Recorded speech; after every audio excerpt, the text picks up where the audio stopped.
There's a famous book about the black experience in America called The Invisible Man. Ironically, the young black man today is anything but invisible. He's the one who shows up in the highest unemployment rate. He's right there in the top of the crime statistics. He's the one most threatening to his black neighbors and the one most feared in the mind of white America. Every teenage boy growing up can go either way, but the son of a single young woman in the ghetto is pressured to go the wrong way every time he steps onto these streets. What do you see for your future out there? You're how old now? I'm 15, and right now, if I keep going like it's going now, I really think I probably would make it, and then again, I probably wouldn't have all the things that I really want in life right now, but I think I would have most of the things I want. For teenagers like Bernard Wardrick and his friends Bosky, C, and Mike, there are no familiar roadmaps for the way up and out. It is the street and the media that teach a boy here how to become a man. Bernard dreams of making it as a rap star. He and his friends have formed a group, the Educated Three. I like that. So here they come. Look, New Jersey, your own Educated Three. I'm the Educated B, the Educated Three. Two fresh MCs, most definitely. Two fresh MCs, who can't stop. We're gonna rock the mic till we hit the top. What you heard before, you're gonna hear it again. The Educated Two came here to win. Oh, we did something that wasn't polite. We almost forgot DJ Money and Mike. Somebody people out there in the place to be. Put us all together, and that makes three. What is rapping? To me, it's like poetry because, you know, I could just sit down and write it. I could sit at the table or wherever wherever I'm at, and I can just think of it. What does it take to be a good rapper? What's the skill? You gotta have style, class, and originality. Anybody can rhyme. You just gotta put yourself into it and make it mean something.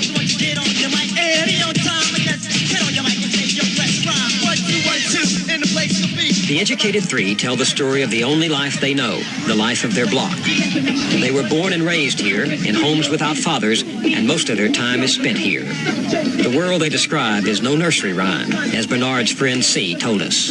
All the people got guns and turn stick-up kids while their mother is at home, shed in tears because the son that she thought she had brought up right is on the streets leading a terrible life. He's walking down the road heading for nowhere. From my point of view, he don't even care because the attitude he has makes him care about nothing, not his mother, his brother, or even his cousins. He think life is all about on the streets, being a two-time loser and a petty thief. But everybody know that you're a thief of the week because you're no good for nothing. You swear you're good for something. Homeboy, the only thing you're good for is fronting. You wrote this? Yeah. Who'd you write about? I judged a lot on myself because I used to be out there, man. Out there on the street? Yeah, just 18 years, I've seen a lot happen that I never thought I'd see. When you're out on that street, is it dangerous? It's dangerous, but it's dangerous. Any day you can go outside, anything can happen. Yeah, to but you. it's how you make it, too. Yeah. Can a guy get killed on the street easily? Sure. See how you blink your eye? Like that. Yeah. Killed just like that. The leading cause of death for young black men is murder. 1 in 21 will be killed before the age of 25. Bernard was shot and robbed by 2 teenagers when he was 15. 4 months later, he was arrested for carrying a gun. That is not unusual. Nearly half of young men in the inner city are arrested before they reach 18. Trouble, Bernard told us, waits at every corner.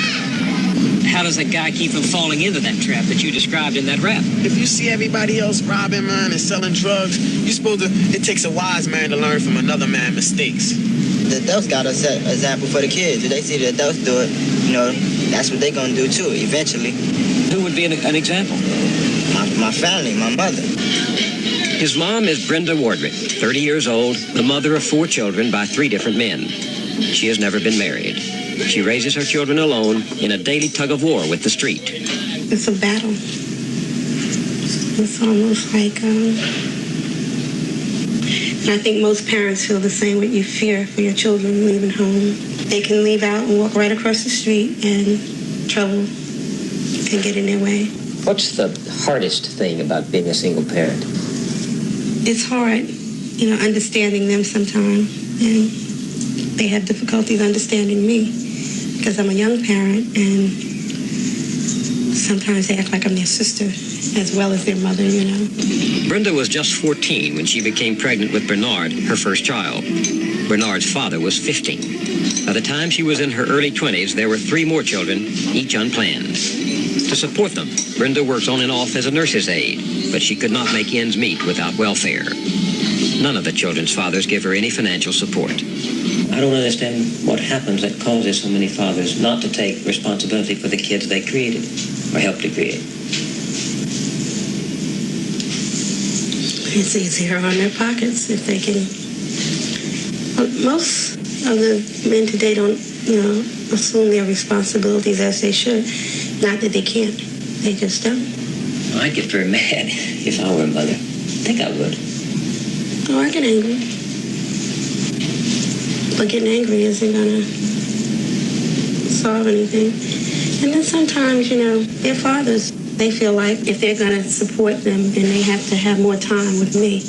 And I don't feel that that's really necessary, You'd rather take the burden of the children alone than to have to... I wouldn't rather, but I have. What do your children mean to you? My friends, they're my world, When I wake up in the morning, see, if you don't have a husband or a man with you, your children are always there. So you have someone to call your own. So your children will smile when nobody else will. Do you want your kids to get married? Sure. Especially my daughter.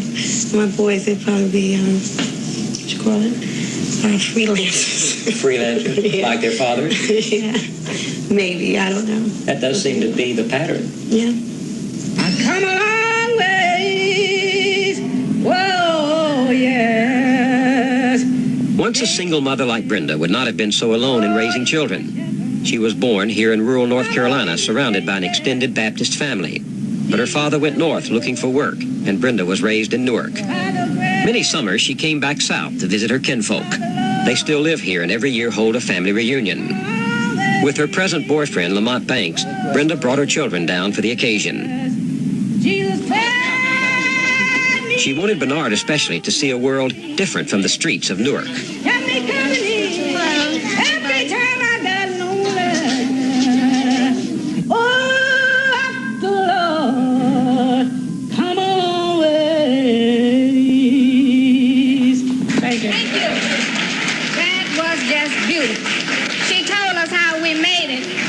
The family reunion. Let us pray. Almighty, all-wise, and eternal God. The church was part of the extended family. It was sanctuary, community, comfort, brothers and sisters in faith and consolation. Oh, what a fellowship, what a peace and life. When you're away from people that you love and care about, these reunions sort of just makes up for the distance, Spend a little time and you go back and you look forward to the next time. It keeps us together. It keeps me going.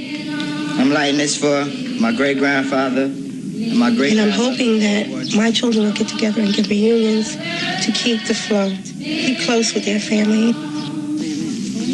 More than blood, place, and faith held these families together through hard times. There was memory, never more alive than at the old family burial ground.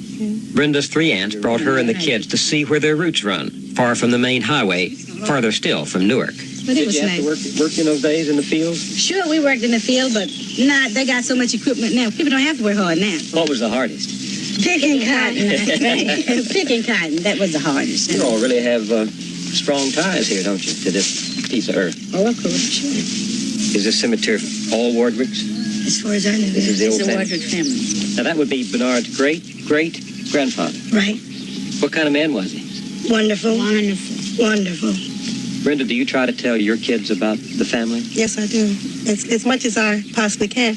And whenever I come home, I always ask questions. It's a lot that I don't know. And I'm still learning a lot about But there's a lot you want to know? Yes, Yeah. yes. And I want my children to know. Why? Because I think they should know who they are and where they come from. And what we all stand for. I just get a good feeling when I'm here, and I want to share that with my kids. Together we stand. Right, we must fall. Together we stand. Yes, sir. You think that's true as a family? Yes, sir. It's hard to hold a family together, though, isn't it? True. It's true. Think it's harder today than it was when you were little? Seems to be.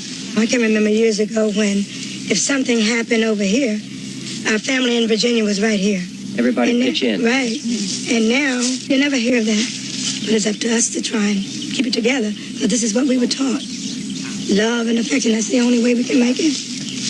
Bernard, this is such a change from Newark. What do you think when you're here in this place? I enjoy coming to visit, but, you know, I wouldn't like to live here. Why? The environment isn't the same. You got about 20 to 30 houses on one block. And down here, you know, you got like a half mile. Before you a lot more action up there, right? Yeah, I enjoy when I come down here. I love to visit. But I wouldn't like to live down here. What do you think your life would be without if you didn't have these folks here and didn't come to these reunions? Empty. Maybe almost not belonging somewhere. I just couldn't imagine not having this here, you know. Of course, you have these reunions and this place and these people to fall back on. What do you think your children will have to fall back on? This is what I'm trying to share with them, so that they will have this too. But it's this, not Newark, isn't it? No. They won't. They're missing a lot. Because this is where I was born and they were born in Newark. I don't think they're not as fortunate. But Bernard calls this home and doesn't miss the extended family that means so much to his mother. His notion of extended family means something different. The rap group, Friends from the Street, and Brenda's boyfriend, Lamont Banks. Lamont is 31 years old, and much of what has happened over the last generation to the young black man who grew up in a broken family in the inner city is reflected in his experience. Lamont was raised in Newark by a single mother and grew up on the street. Now he has 2 children of his own who live with their mother in another part of town. He works when he can cleaning oil drums, but does not support his children or Brenda's. He has become one of Bernard's acting role models. He told us what it was like to spend his teenage years, as Bernard is doing, in the school of the street. I grew up hard. I grew up basically being the man of my family at 13. Mommy was there, but Mommy was like always saying, well, she needed this, or it was hard, and, you know, sometimes we'd go in the house and didn't have no food, you know what I mean, and I couldn't take that sometimes, you know, so I would take to the streets. And whatever was necessary so I could bring my mother some type of relief or help. Steal? If it took that.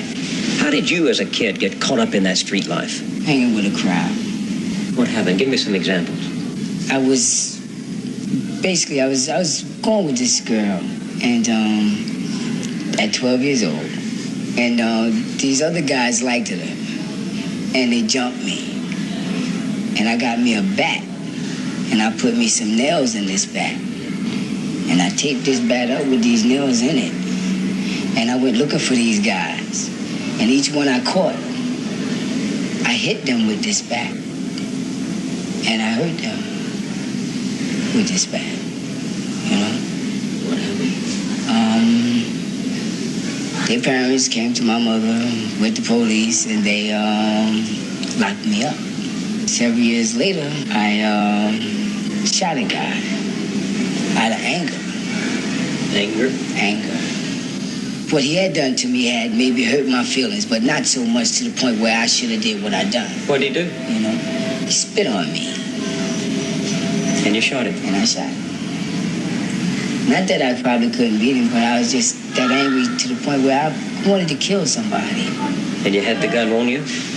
A rifle, not a gun, a rifle. Was it normal to carry a gun when you were growing up? Yeah, to protect yourself. What does a kid need to know to be smart on the street, to be a big man? To be hateful, be mean. Don't care about the next person. If you get in my way, I don't go around you, I go over you. A doctor told me yesterday that 1 out of every 15 kids on the streets of Newark could be dead by the end of this year. There's so much violence. It's a lot. Yeah. How are you going to keep Bernard from being one of those? Well, basically with Bernard, you give him a strict rule, and hopefully he follows it. You know, he ain't no special child or nothing like that. But if you tell Bernard something, Bernard will listen, and Bernard will do it. Is there a tug of war between the street and what you imagine yourself becoming one day? Yes, because I really be hoping to get up out of this. And it's be times I'll be wondering about how I'm going to do it. And if I'll be able to do it. But I really think I'll be able to, because I'm strong. The street's strong too, though, isn't it? Yes, it is. It really is, because there's a lot of things that's out there that be, pull you back. But you stand to the right things and do the right thing, you can make it.